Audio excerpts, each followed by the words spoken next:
All kind of stuff you could do with peas. Got fresh peas, boiled peas, frozen peas, dried peas, canned peas, split pea soup, peas and bacon, peas and onions, peas and turnips, peas and carrots. That's about it.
Hello again, good people. So I planted some peas a couple of weeks ago, and it's time for me to plant some more because I want to have a lot of peas. So follow me out to the garden. I'm going to show you how to plant peas in a deep mulch bed. Okay, so the twine that I have here marks out the edge of the garden bed from this side to the other is about 50 feet, well, 48 to 50 feet. If we count this part of the mulch here, it's 50 feet. So the area that I'm going to be planting in is about 48 foot long. And the distance from the last bed, or the last row, will be 4 feet. So just mark off with my straight edge.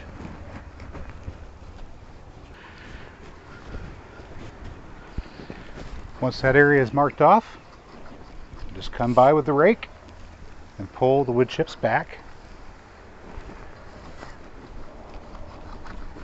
This process doesn't take a whole lot of time, and with the amount of time that I'm going to save later on during the growing season with weeding and watering, it's well worth the effort.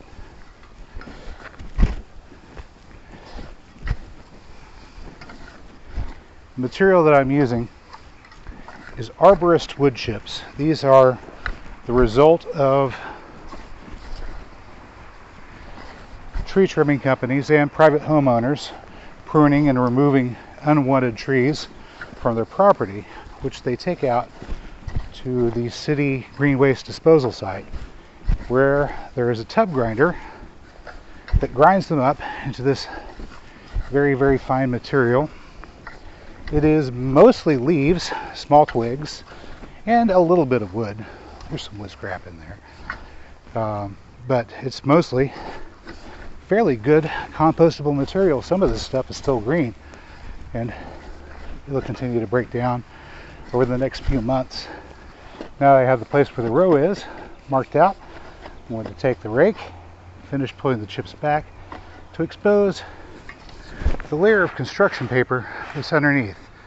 The layer of construction paper is important because that aids in the suppression of weeds. Stacking wood chips up a foot or more would do the trick all by itself, but since I want to keep our wood chips here at 4 to 6 inches to make it easier to get in and plant, I have to put the layer of construction paper down. You could use cardboard, you could use newspaper, you could use old leaves, a variety of different materials that you could use as this ground layer in a lasagna style garden bed. But I'm using the contractor's paper because it's quick and easy to roll out and does a really good job suppressing the weeds. It doesn't have any dyes or chemicals in it. There's no tape, no staples, and of course no holes or gaps that you would get if you were layering on newspaper or cardboard.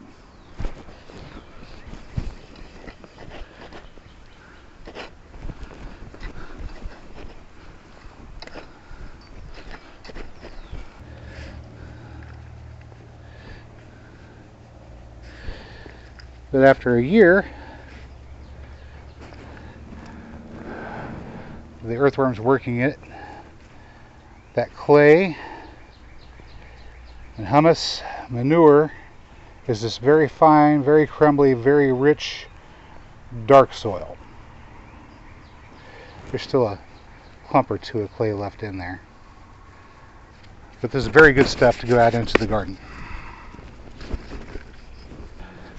Now your typical deep mulch lasagna style garden bed, one would use the soil or compost all across the entire area, but I don't have that much soil or compost to work with, so I'm just applying it where I intend to be planting, about 2 inches, maybe 3, and that's about it. As always, when using a deep mulch system, don't plant in the mulch. Plant in soil, plant in compost. If you plant in the mulch, then your plants are going to suffer just as badly as weeds would if the weeds found themselves germinating in your mulch. Alright, there it is. The compost is in place. It's time to plant some peas. There's a couple ways you could do this. First off, you could lay your measuring stick down and come across every 2 inches, which is the recommended spacing, or 4 inches, which is what I'm going to use, because I don't want to thin the plants.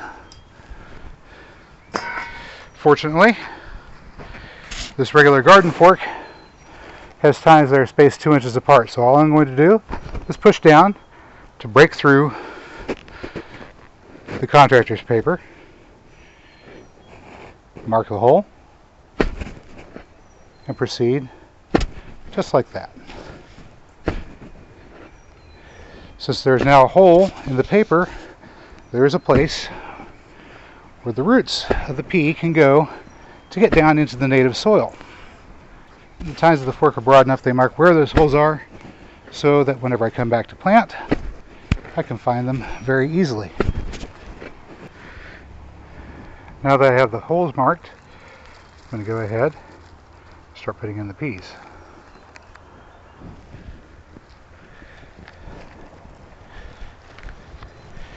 As previously mentioned, the tines are spaced 2 inches apart, so there's 2, 4, 6 inches. I'll start 6 inches from the end, and every 2 inches, or sorry, every 4 inches, just drop a pea. Try to make sure that if the hole is particularly deep, that I go ahead and put a little bit of soil in there, so the seed is going to rest about a 1/4 inch below the surface. I may not have enough to complete this row. I'll have to go get another packet of seeds out. I think I am down to my last packet of the Alaskan early seeds. I still have some other varieties that are better for later in the season that I'll plant here in a few weeks, or well, in a week. I'm trying to get in 2 rows a week, and that way I'll have a steady supply of fresh peas as they come on. It takes about 55 days from the time they sprout till the time they start producing. This particular variety, the Alaskan Early, 55 days. So 2 months from now, I should be enjoying fresh peas from the peas that I planted last week. There they are. Seed company's name was Serendipity Seeds. They are the Alaskan Early variety. It's a pack of about 250 peas. Peas are a wonderful vegetable crop to grow. You can eat them fresh, green, right out of the pod. You don't even have to cook them. They're fine cooked with a little butter and salt. And you can can them, you can freeze them, dry them. In the middle of the winter, if you want to, you can take some peas out, put them in a tray with a little bit of water and soak them. Let them sprout and eat fresh pea sprouts during the winter. Once the peas are in the ground, all that needs to be done is to tamp the soil down around them so that they have good soil contact.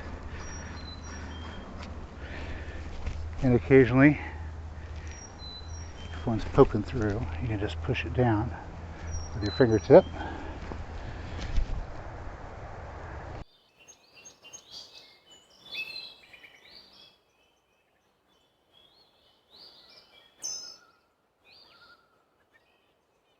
Alright, good people, that's it. That's how I plant peas here in the springtime in northeastern Oklahoma. I hope you found this video instructional and helpful. And if you did, well, leave a like, put your comments down below, subscribe. I'm putting out more content all the time, so don't forget to bang that notification bell so you can get it notified whenever there's more stuff for you to watch. Anyway, thank you for watching. Bye-bye.